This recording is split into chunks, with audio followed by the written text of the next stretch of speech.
please donate to Donate. up to the YouTube video in the CIE library where you can find this for future reference. And we will in the upcoming weeks also be having other fundraising efforts. Please support the students that are going on this trip. Without further ado, I hand it off to my wonderful colleague, Audrey Grace, Vice President for Inclusive Excellence and Chief Diversity Officer, who supported my vision of bringing this speaker in today.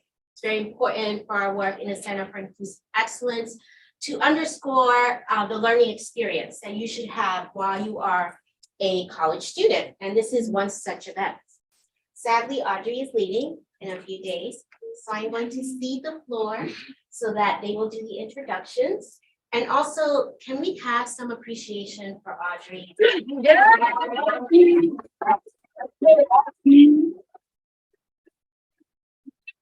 And everyone at CIE for planning this event, thank you for being here and supporting this and this important work.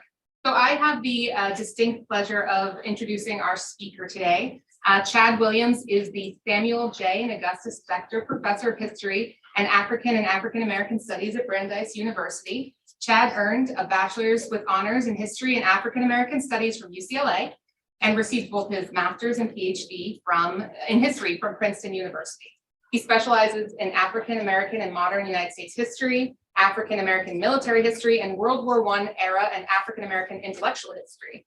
His first book, Torchbearers of Democracy, African American Soldiers in the World War I era, published in 2010, is widely praised as a landmark study and won the 2011 Liberty Legacy Foundation Award from the Organization of American Historians and the 2011 Distinguished Book Award from the Society for Military History and designation as the 2011 Choice Outstanding Academic Title. Those are long awards. Do you have room on your wall to hang those up? A little bit? Yeah. Need a bigger house for that one. He is the co-editor of the Charleston Syllabus, Readings on Race, Racism, and Racial Violence and Major Problems in African American History, 2nd edition. They were sold out when I tried to buy one too, but I'll try again later. Yeah, there's more coming. Yeah, that's. I've received 0 Money, give me a copy.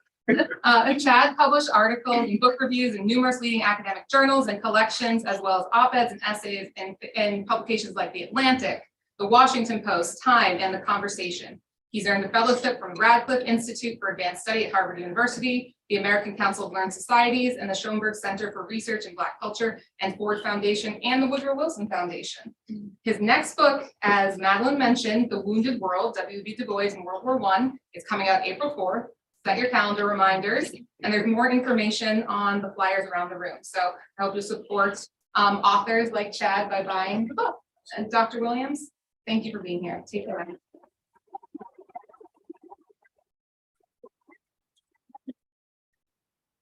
All right, thank you so much. I'm gonna ask again, can everybody hear me? Yeah. Okay, I'm not gonna ask anymore, I promise. Thank you for coming out this afternoon. It's a great honor and pleasure to be here. Thank you, Audrey, for that very kind, generous introduction. Thank you everyone associated with the Center for Inclusive Excellence for the invitation, for your incredible hospitality, for packing the room. I genuinely appreciate it. Shout out to everyone who was going on the civil rights tour. Give them another round of applause. The honor of serving as faculty host for a similar civil rights tour at Brandeis in 2020. And it was absolutely a life-changing experience. So I just want to second the support that everyone should be lending towards them, and congratulate you on taking that step to actually experience history firsthand, to soak it up, but as I said, also to share it, bring it back here and let everybody know just how important it is, not just to study African-American history in a book, in a presentation, but to also live it as well. African-American history is something that is around us on a daily basis. It's something that's within us as well. So incredibly inspiring to hear the work that you're doing.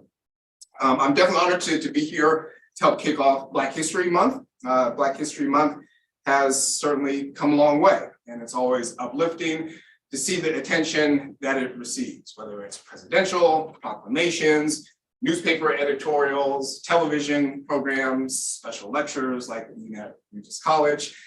But I'm always a little surprised about how little people actually know about Black History Month, the history behind Black History Month, even amongst those of us who celebrate it every year.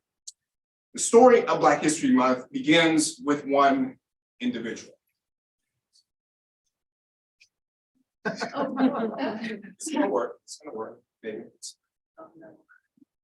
Sure. The map, just use the arrow, fix it on you. Yeah. No, that was not. So that's W.E.B. DuBois.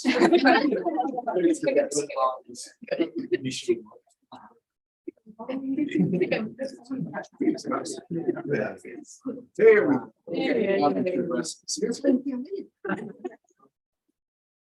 Carter G. Woodson.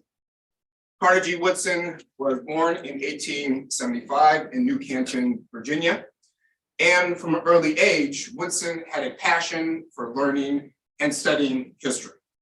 He earned his bachelor's degree from the University of Chicago, and in 1912 would become only the second African-American to earn a PhD from Harvard University. He later joined the faculty at Howard University in Washington, D.C. And we're moving way. I think I may have. What'd you do? I may have touched something on the keyboard. Yeah, all the kids just caught up. Oh, it's reading. You got it. We're done with the. Someone sing a song. Okay.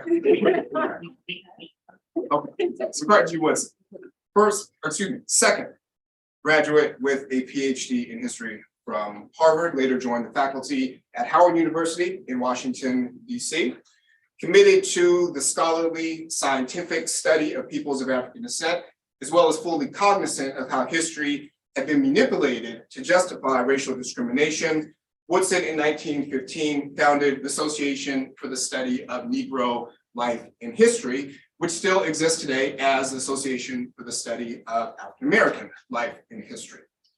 Now, what's important to note in talking about Woodson in this context is that the study and teaching of African American history was very much a public endeavor.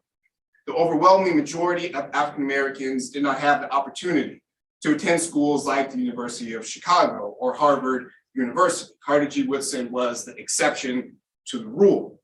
So as a result, the practice of African American history had to take place in historically Black colleges, but more broadly in local civic groups, Black fraternities and sororities, churches, women's clubs, Black newspapers, other public institutions.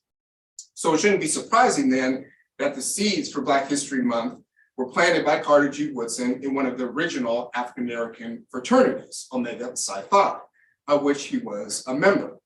Woodson urged his fraternity brothers to take up the work of promoting Black history, and in 1924, they responded with the creation of Negro History and Literature Week, which they later renamed Negro Achievement Week. In 1925, he decided that his association had to shoulder the responsibilities. So the following year, in February 1926, he sent out a press release announcing the arrival of Negro History Week. So why just 1 week? Why February? Woodson, so there's a logic behind this. It's not a conspiracy that it's the shortest month of the year, just so we get that clear. You sure about that? I know how y'all get on the internet.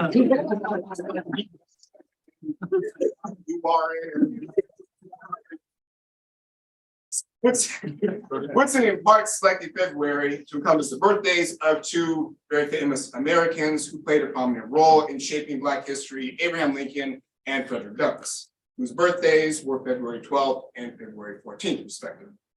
More important, he chose this week for reasons of tradition. Since Lincoln's assassination in 1865, Black communities, as well as many white Republicans, have been celebrating Lincoln's birthday. And since the late 1890s, Black communities across the country have been celebrating Douglass's birthday as well. So aware of these previous celebrations, Woodson built Negro History Week around traditional days of commemorating the Black past. The African-American public response to the first Negro History Week was extremely positive. In the following years, Black history clubs sprang up, Teachers would request materials to instruct their students. Progressive whites endorsed the efforts as well. Woodson and the Association for the Study of Negro Life and History scrambled to meet the demand. They set a theme for the annual celebration and provided study materials, pictures, lessons for teachers, plays for historical performances, posters of important people, all utilized in these Negro History Week celebrations. Carter G. Woodson's most influential book was titled The Miseducation of the Negro, which he published in 1933. In Woodson's eyes, Negro History Week was crucial to both the re-education of Black people and the re-education of the entire nation. He rightfully viewed African-American history as American history, and as such needed to be studied and celebrated year-round. Woodson approached Negro History Week as the annual spark for this to happen. Many of Woodson's peers and associates supported him and his efforts to spread Negro History Week. One of them was W.E.B. Du Bois. Du Bois is arguably the greatest Black intellectual in American history. He authored an astounding 22 books in a range of genres and disciplines spanning history, sociology, literature, philosophy, you name it. Wrote hundreds of articles and literally thousands of editorials on every topic imaginable. He helped birth the modern African-American civil rights movement in the United States and was also at the forefront of the Pan-African, anti-colonial, and peace movements of the 20th century. Through his clairvoyant mind and searing literary pen, he voiced better than anyone of his time the meanings of race, democracy, and freedom for Black people. The importance of history, and even more specifically, the importance of Black history, always served as the foundation for his work and his political commitments. He believed that an honest reckoning with history and accurate telling of the history of Black people was essential for the achievement of racial justice and human equality in the United States and throughout the world. This is why Negro History Week mattered to Du Bois, and this is why Black History Month still matters today. Born on February 23rd, 1868 in Great Barrington, Massachusetts, Du Bois in his mind and heart was destined to serve his race. A young prodigy throughout grade school, he attended and graduated from Fisk University in Tennessee. Du Bois sitting down on the front left there, excuse me, before moving back to Massachusetts, where he would earn a second undergraduate degree from Harvard University. He stayed at Harvard to pursue a doctorate in history, briefly spending 2 years at the University of Berlin. So as I mentioned, Carter G. Woodson was the second African-American to earn a PhD from Harvard. W.E.B. Du Bois was the first. He completed his dissertation titled The Suppression of the African Slave Trade in 1895. He would quickly establish himself as Black America's foremost scholar and interrogator of the conditions facing Black people at the turn of the century. The problem of the 20th century, Du Bois prophetically stated in London at a Pan-African Congress in 1900, problem of the 20th century is the problem of the color line. This was the beginnings of the Jim Crow era, time of segregation, disenfranchisement, debt peonage, mass incarceration, and the criminalization of Blackness, of horrific racial violence and lynching. Du Bois, as a historian and sociologist committed to the scientific, factual study of American life, believed that he could rationally address and offer solutions to the social, economic, and political challenges facing Black people. But he soon realized that facts alone would not be enough. On April 23rd, 1899, in the town of Noonan, Georgia, not far from Atlanta, a Black farmer named Sam Hose, who had been accused of murdering his employer, was burned and mutilated before 2,000 white men, women, and children, many still adorned in their Sunday church clothes. And Paul DuBois set out from his office to register a protest with the editors at the Atlanta Constitution newspaper. He changed his mind after learning that Hose's charred knuckles sat on display in a downtown store window. Something died in me that day, DuBois reflected years later. He realized in his words, one could not be a calm, cool, and detached scientist while Negroes were lynched, murdered, and starved. He now began to infuse his scholarship with moral advocacy. In 1903, he published what is widely considered the most important book in Black studies, The Souls of Black Folk, where he combined history with sociology, literature, and memoir to demonstrate that Black people were not a quote unquote problem, but a gifted race of people striving for full equality. In 1909, he wrote a biography of the white abolitionist John Brown, demonstrating his importance to the history of anti-slavery activism and the potential of interracial struggle against Black oppression. Du Bois's approach to history coincided with his growing public activism. In 1905, he founded the Niagara Movement, challenged the accommodationist program of Booker T. Washington, and in 1909, helped to co-found the NAACP, National Association for the Advancement of Colored People, where he served as editor of its magazine titled The Crisis. During this time, Carter G. Woodson was working to establish the Association for the Study of Negro Life and History. Now, Du Bois and Woodson did not always see eye to eye. They both possessed strong personalities and very volatile egos. Their approaches to the study of history also differed, with Du Bois embracing the need to combine scholarship and activism, while Woodson believed that it was important to remain detached from racial politics.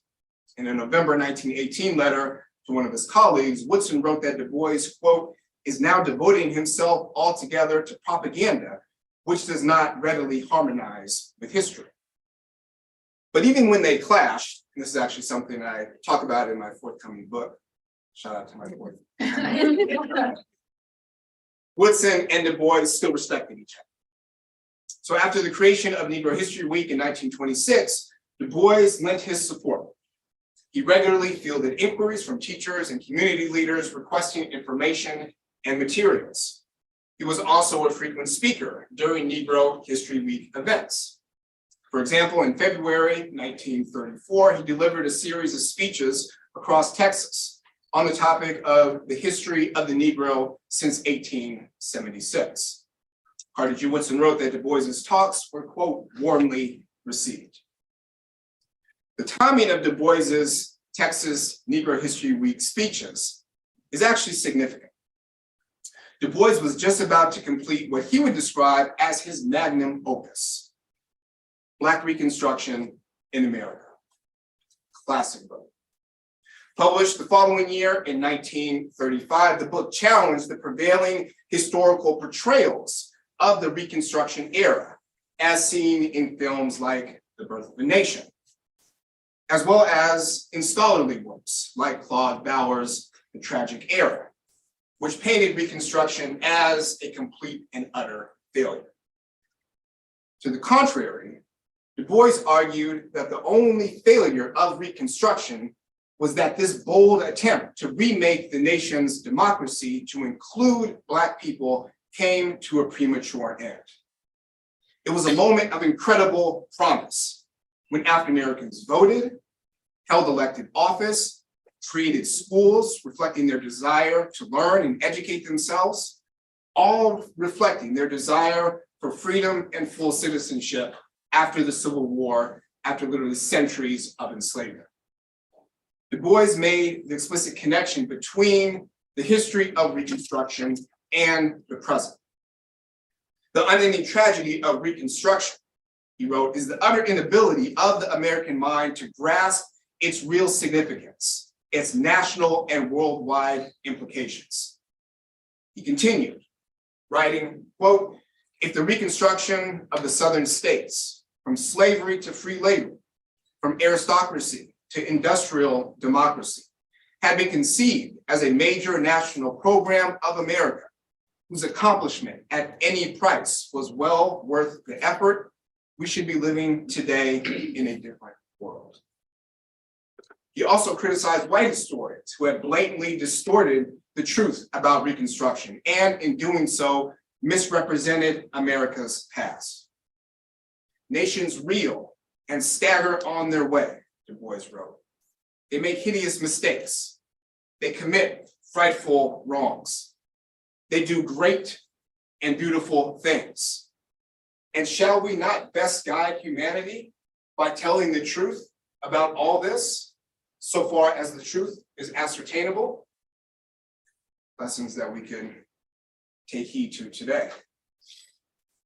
Black Reconstruction signaled an evolution in Du Bois's radicalism and how he approached the importance of Black history. Black history, Du Bois believed, had to be connected to the everyday struggles of Black people, as well as the larger movements for anti-colonialism, Pan-Africanism, and global peace that he was a part of. Now, in his 70s, Du Bois lived a long time. In his 70s, Du Bois became an even more active proponent of Negro History Week. On January 27th, 1949, he recorded a radio spot for NBC. A group of persons which, for any reason, is cut off from the main current of a nation's life, loses not only its full comprehensions of that life, but more seriously, the nation itself fails to understand and integrate part of its own thought and action, of which it is not fully aware. This lack of understanding is dangerous, he observed. Later in his address, Du Bois emphasized the political and cultural contributions Black Americans have made to US history. This is the reason we celebrate Negro History Week, Du Bois argued. It is not merely a matter of entertainment or information. It is part of our necessary spiritual equipment,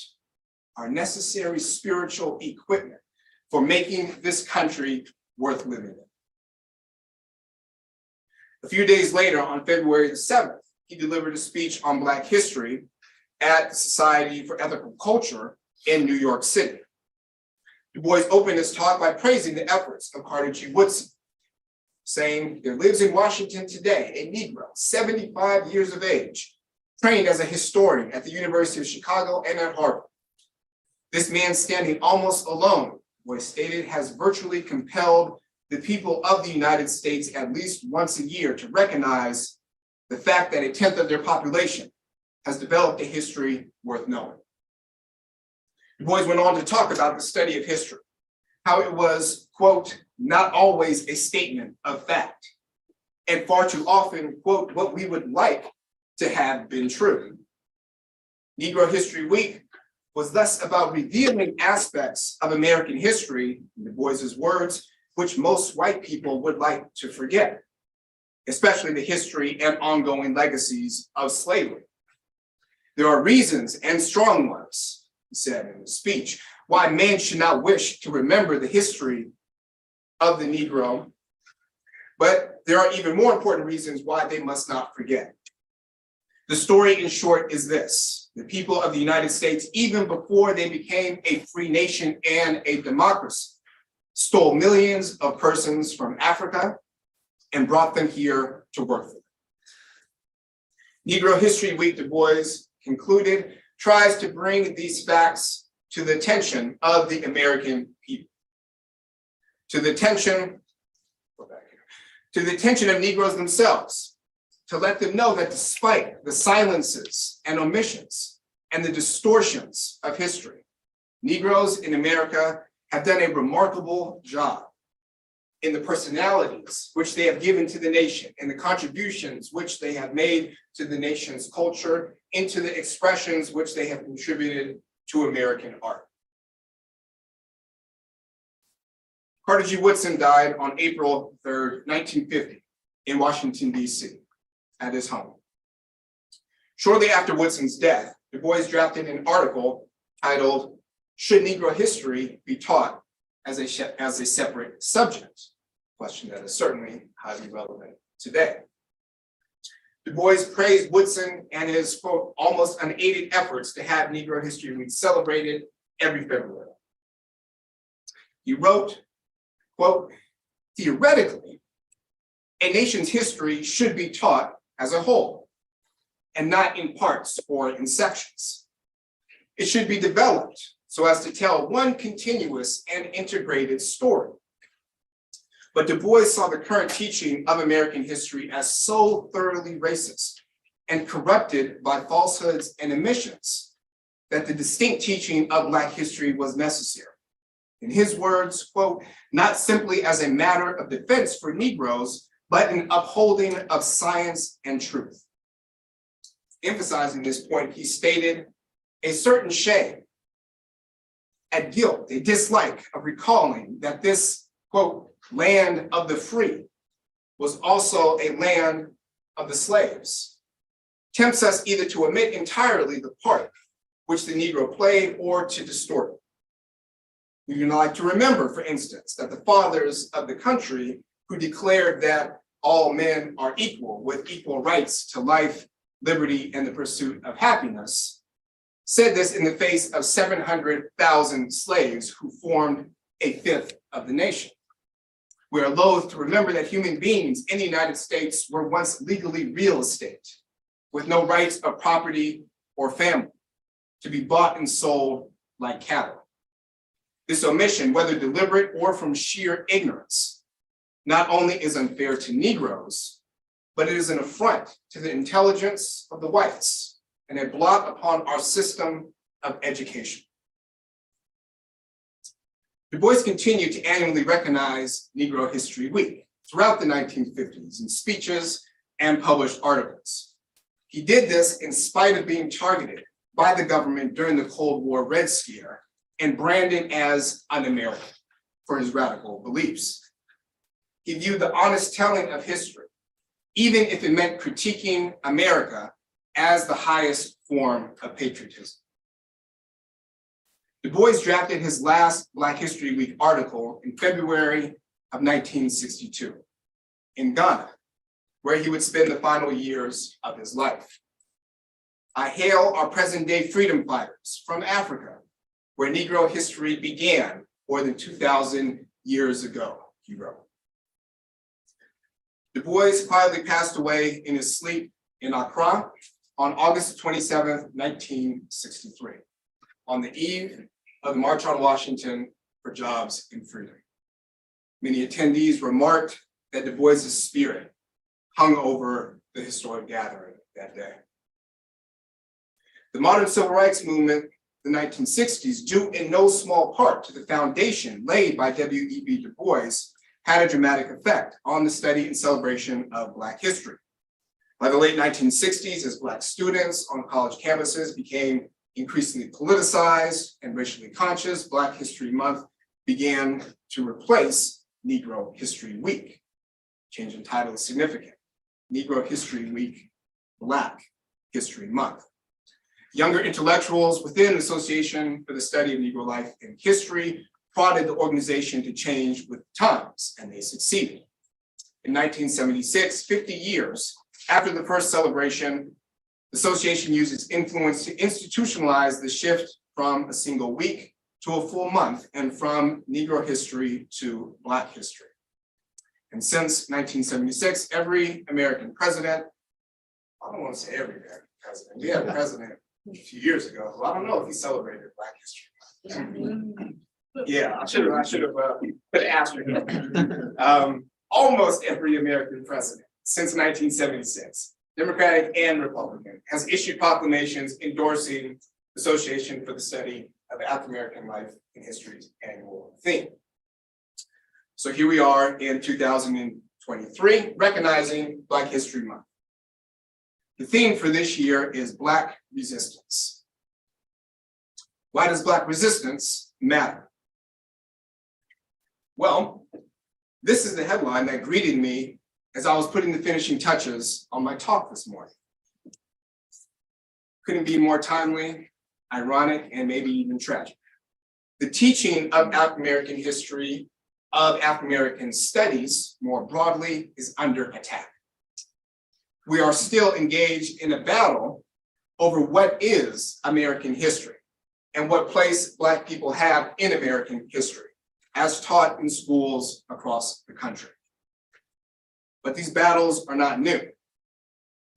Right? This was the battle that Carter G. Woodson was waging in establishing what is now Black History Month. This was the battle that W.E.B. DuBois waged throughout his life, writing, teaching, lecturing about why Black history mattered.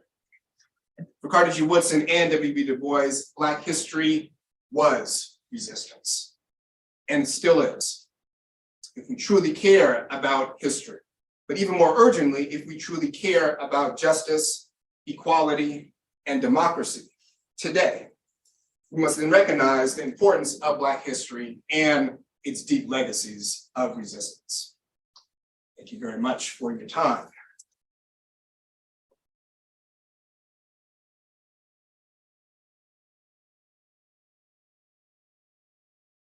And I'm more than happy to take questions, comments, whatever y'all want to. Could you tell us more about your forthcoming book? Elevator pitch, okay. Don't get humble on us now. Never this. So when I was in graduate school working on what would become my first book, I almost accidentally stumbled upon a unfinished and unpublished manuscript by W.E.B. DuBois. Wow. It was a book that he, as I would learn later on, spent more than 20 years researching and writing on the Black experience in World War I, which he titled The Black Man and the Wounded Warrior. Right? That's my reaction to it. Exactly. Right. Oh my God. So my book, The Wounded World, is the story of Du Bois's unfinished and unpublished book. It's also the story about Du Bois reckoning with the personal history and historical legacies of World War I for himself, but also for peoples of African descent more broadly. In a nutshell. There's much more to it, but yeah, I don't want to. But it'll be good. It'll be good. It'll be worth the $30. Yes, sir. I'm curious, you talked about the tension between Woodson and Du Bois in terms of how they approached Black history, almost 100 years ago. Does that tension still exist among scholars now? Is that still is that tension exist between advocacy and straight history or whatever you want to call it? Absolutely. Yeah. I think the teaching, study of African American history has always been contentious. There's always been different approaches. And that's certainly true today. I teach in an African American Studies department, and within our discipline, there's varying approaches to how we go about what we do. But I think that's what makes the study of African American history so vibrant, so important, is that you can approach it from multiple vantage points. So even though there may be different conceptual, methodological, political approaches to how African American history is studied, I think there's a shared commitment to uncovering the past, but also utilizing it in a way that is relevant and that it shapes the world that we're living in today. Yes. So you shared with us some of the kind of groundbreaking writings and books, and while our students anxiously wait for your book, what's your go-to reading list, right? If you are coming out of this being like, I want to know more, I can't wait till April, what should we be thinking about? What should we be reading? So I always threaten my students that I'm not going to let them graduate until they've read Souls of Black Folk. It is, thank you. Yes. In the back, round of applause. I first encountered the Souls of Black Folk when I was a freshman in college, and it was mind-blowing. At first, I didn't even know what to make of it. I was like, what is this? What am I reading? It really wasn't until graduate school that I was able to kind of fully absorb it and process it, but it's a truly timeless book. And there are very few books like that in the history of American letters. It's canonical. in so many different ways. As I mentioned, Du Bois was really genre. I mean, he defied genres. He defied disciplinary boundaries. So the Souls of Black Folk is historical, it's sociological, it's anthropological, it's literary, it's religious studies, it's all these different genres and this kind of amazing collection of Du Bois's brilliance in speaking to the moment that Black people were confronting at the turn of the century. Right? He restates, his powerfully clairvoyant statement. The problem of the 20th century is the problem of the color line. He's exploring what it means to be Black at the dawn of the 20th century from multiple vantage points. And the ideas that he puts forth in the Souls of Black Folk, such as double consciousness and the sense of two-ness of African Americans struggling with their warring identities of being Black on the one hand and being American on the other, ideas that are still incredibly relevant today. So that's always my go-to book. Yeah. No, I get you in the back. So you talk about resistance and like sharing Black experiences and just like educating through that. My question for you is, how do you, as a historian, see hip hop as a vessel when it comes to that? Oh, okay. Talisman with the voice in the hood. If we want to, talk about resistance, and hip hop was born out of resistance. Can you repeat the question? The question was, as a historian, how do I think about hip hop as a form of resistance? About that? You think about the conditions that spawned hip hop in the late 1960s and the early 1970s in the South Bronx, a community devastated by deindustrialization, urban renewal, right? The Cross Bronx Expressway, devastating, what was an incredibly vibrant, multiracial community. The conditions that Black people, as well as Latinos, were facing during that time. Hip hop served as a form of creative expression, as well as resistance against those oppressive conditions. So whether it was through DJing, whether it was through breakdancing, graffiti, right? Putting your name up on the wall, on the subway, right? That was a bold statement of declaring, I'm here, I'm a person, I'm not invisible. Right? Of staking claim to your existence at a time when your existence was quite literally being wiped off the map. So hip hop is deeply rooted in a spirit, a legacy of cultural resistance, as well as political resistance as well. Fast forwarding to the 1980s, early 1990s, groups like Public Enemy, NWA, right? Could go. See, now you got me. You know what it is? Absolutely, right? So, there's a deep history there, which I think is important for this generation today to remember, okay? Remember kind of the historical roots and legacies of hip hop. Don't get too caught up in, I'm out on date myself, I'm the old school, but yeah, it's an important part of the history. So I appreciate that. Yeah, thank you. Yeah. Generally speaking, it sounds like the idea of Black History Month was created due to like Black advocacy and representation and education in general. Would you say theoretically in 100 or 200 years, do you think that there will still be a purpose for Black History Month?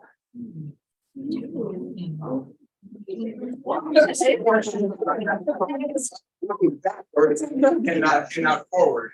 I think that Black History Month will continue to exist. And I say that because of the important historical legacies and roots that I talked about, but also for the same reasons that Du Bois talked about the importance of still teaching Black history as a separate subject.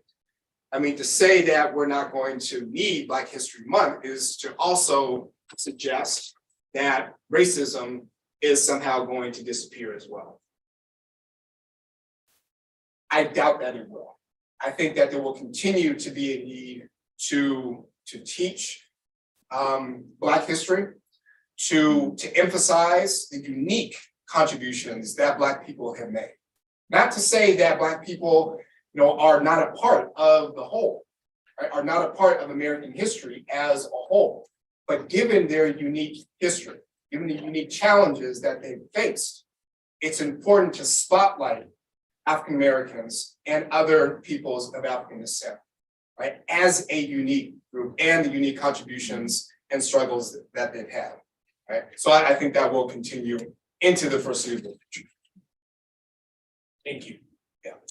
I have another future question. So, so because what you were speaking about how these folks, how they pretty much set the foundation, just getting more eyes and pretty much just pioneering just getting more recognition towards our history and how far that we've come. And my question to you is, what would you say would be the next couple of steps for like a young Black adult grown yeah, a young king. What would you say are like the steps that we should take today to kind of shape our way to kind of change like the course of our future? What would you say? Keep doing what you're doing, right? I mean, the fact that you're here, that matters, right? The fact that you are making an effort to educate yourself, to educate others, right? That matters. I always try to emphasize to people that we all have unique roles to play, right? We all have unique skills. We all have special gifts and talents. Not everybody is going to be a Carter G. Woodson or a W.E.B. DuBois, right?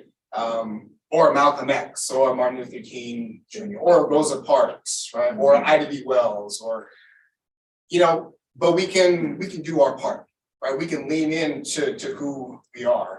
And I think that sense of self-awareness and commitment is really the first steps, right? So, I don't want to offer like one prescription on what you should do or what anybody should do. I mean, part of life is just finding your way, right? Taking part in the journey, right? And recognizing that there's going to be twists and turns. There's going to be things that are unexpected, but that's part of the journey as well. I don't know if that sounded kind of corny. Yes. Yes. We taught it last week. Oh, nice. But I apologize because I walked in a little bit late, so maybe you started with this or talked about it, but one thing sort of attached to that question you just asked about what do we do now, and my daughter lives in Florida, and this morning I just texted her and said everything I taught last week I might have been fired for in Florida. Right. What can we who do live in a more progressive state politically, what do we do in the face of this shutting down of historical knowledge? Yeah. And it's in in the lower grades right up through university in Florida. I mean, just No, it's a scary time. It is. I mean, I think it's just really important to be aware of what's happening in the country, how we are seeing the erosion of democracy. I mean, this goes beyond just an AP course, right? I mean, this is about how we think about education more broadly, how we think about history, but also how we think about democracy, right? I mean, these are, these are forms of fascism. I mean, just to put it bluntly, that we're seeing taking place, right? And I think we have to call it as we see it, and to be very vigilant, because we can say, okay, that's happening in Florida, that's happening in Texas, we're here kind of safely ensconced in Massachusetts, but things spread. And I think it's important that we do our part where we can to make sure that African American history, that African American studies is being taught, demonstrating to the rest of the world right, why African American history matters. And doing the work in whatever ways we can to really push back against these efforts, so they don't continue to spread across the country, because they will. So we just have to really remain vigilant. Cool, let me give you a minute. Yeah. I was wondering if you can go back a few slides with, the one with Malcolm X and Angela Davis. Oh, Kind of sure. mention like the other people on the slides or their significance. Let's see. Oh, here, yeah, so let's see, who do we have on the side here? So Carter G. Woodson at the top, that's Mary McLeod Bethune underneath her, who was a legendary educator from Florida, right? So even as we badmouth Florida, I mean, there's an incredible history of Black resistance in Florida, which is really important to remember, right? We really need to support those folks, those communities down there that are literally on the front lines, right? And being forgotten about. So Mary McLeod Bethune, Shirley Chisholm, great biography. One of my former graduate school classmates just came out with a new biography on Shirley Chisholm. Stokely Carmichael, later Kwame Ture, one of the leaders of the Student Nonviolent Coordinating Committee. Crazy story, he actually came to my house in San Francisco when I was little. That was wild. Totally unexpected. Malcolm X, Alhaji Malik El Shabazz, and Angela Davis, one of Brandeis's most famous alums. So yeah, legendary freedom fighters there.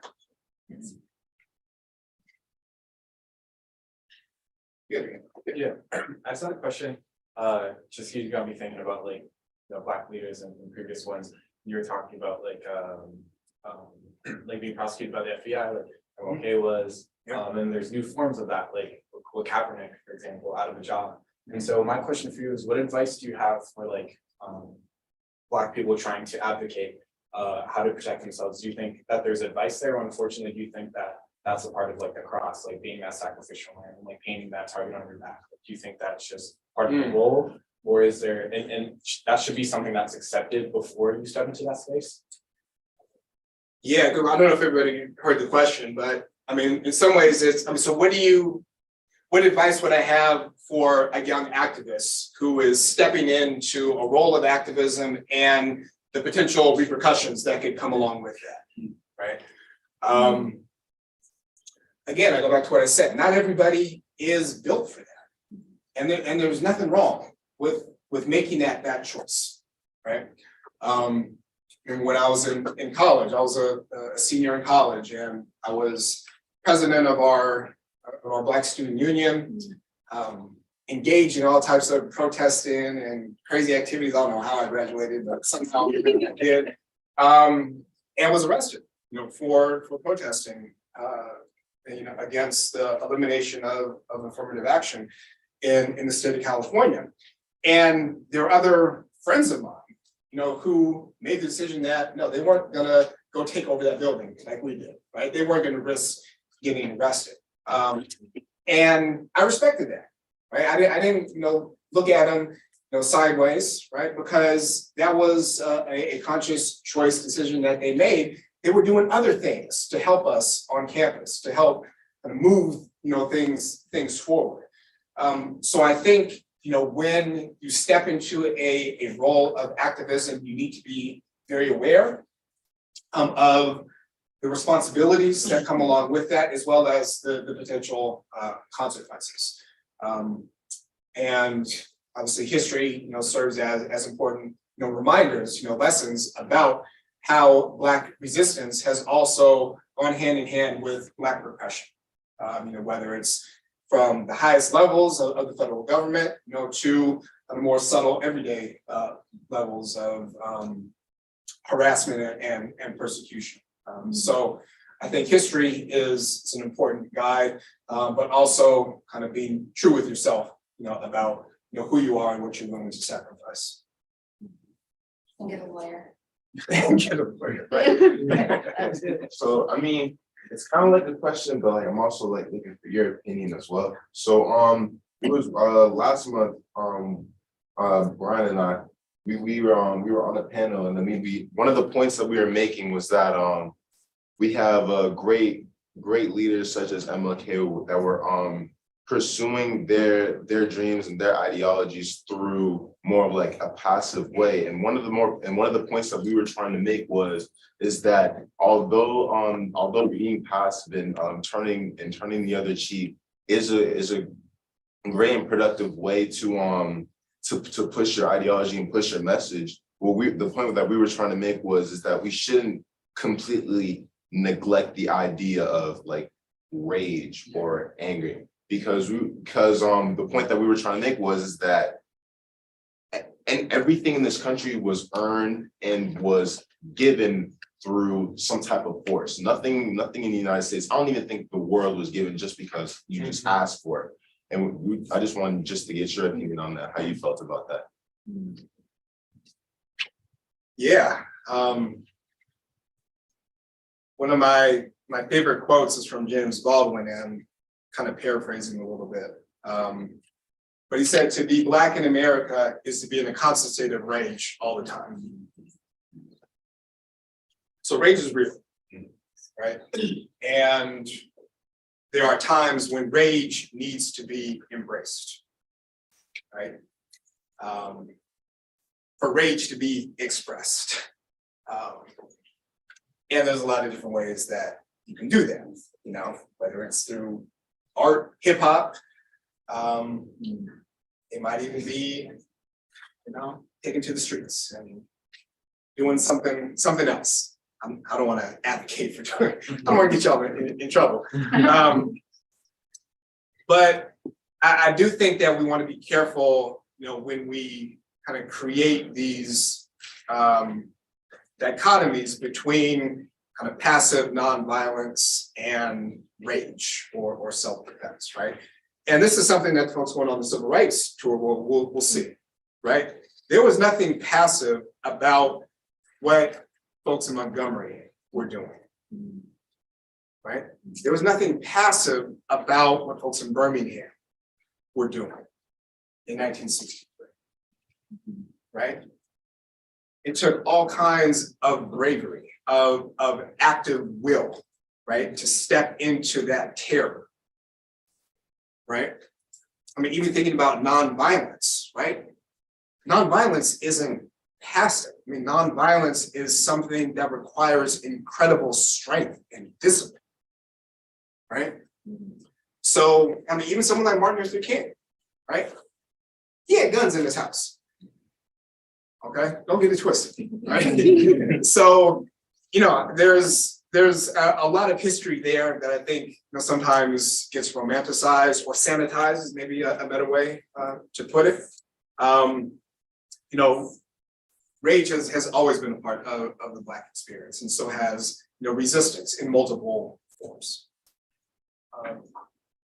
Well, just to add on to that, because like the conversation that we had last month for a topic of rage, we were just trying to like embrace that rage instead of because hope, like it's a beautiful thing, but I think the narrative that we were trying to do is that sometimes like it's okay to put that to the side and just be angry for a little bit, because there's also some beauty in that. And I think that sometimes hope can be kind of counterproductive, and it can be coming from a self-righteous place that like, no, you can't be angry. No, we were trying to say is like, let it be angry for a little bit. We'll eventually get back to being hopeful. It should be demonized. Yeah, Sure, I definitely understand that. Absolutely. Yeah. What else? Yeah, go ahead. My wheels, the reason I've been turning since I've been hearing everybody speak. So I'm currently in a class right now in religious studies called Religion and Society, where we're studying liberation theology and looking at different religious communities of color in particular. We're actually going to go visit some that we pick with a partner. And as I'm going into more ministry work in the future, I've been seeing this amazing intersectionality between liberation theology, affirming theology, particularly with the LGBT plus community, along with incredible Black resilience, because marginalized communities like the LGBTQ plus community were started by Black people. Like Right. And if we don't acknowledge that, like that's a part of history that we're missing. Like, we have to acknowledge more of that. So I'm just curious to know, because it's a Professor Brandeis, is liberation theology like studied in African history or like in any other kind of aspects? I feel like it's so important in that aspect. That's a good question. Yeah. And it should be studied much more. Yeah. I will say. You know, I'm chair of our African American Studies department. You know, we try to do so much with our curriculum, and I think religious studies is one piece that, you know, we're continuing to try and emphasize. I mean, something that comes up in many of our classes. I actually have a student who's working on a senior thesis, which is looking at the history of the Black church, specifically in the South, specifically in Georgia, and kind of tracing the histories of Black political activism. So yeah, so I think it's centrally important to how we think about, again, like you said, not just African American history, but how we think about Other marginalized communities. exactly. So yeah, I think it's really important.